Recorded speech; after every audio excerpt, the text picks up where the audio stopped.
Un voyage hexagonal aux multiples facettes, polyphonique et protéiforme. C'est Frédéric Pottet qui résume ainsi la sortie du livre Une année formidable en France et consacré à 100 portraits de Français rencontrés dans 8 villes de l'Hexagone.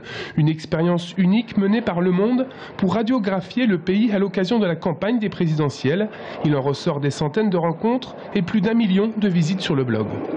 On a vraiment le sentiment de creuser et voilà, de ne pas se tromper. C'est peut-être un peu immodeste ce que je dis, mais en tout cas les vertus de l'immersion journalistique sont celles-ci. C'est-à-dire qu'on va vraiment s'intéresser à ce qui fait l'essentiel de la vie des gens. Le livre Une année en France, ce sont 640 pages. 640 pages de tranches de vie, d'histoires et de photos, comme le portrait du gardien du cimetière de Saint-Pierre ou celui du boulanger-pâtissier de la rue Rosenberg, ancien chocolatier de l'Élysée. Bref, une matière foisonnante d'une diversité humaine que Frédéric Pottet a captée à travers une immersion quasi totale de 12 mois.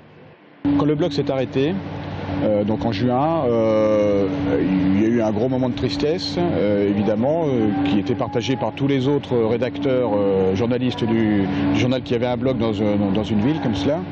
Et chez moi, en tout cas, c'est manifesté presque l'envie de rester, c'est-à-dire parce que j'avais encore plein de sujets à faire, que je n'avais pas eu le temps de faire.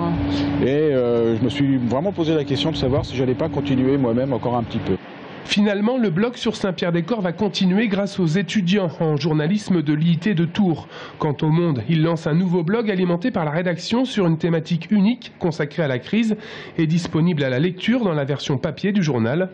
Une année en France, ce sont aussi des web documentaires inspirés de cette expérience, déclinés sous forme de portraits de 6 à 9 minutes, tournés dans les 8 villes françaises.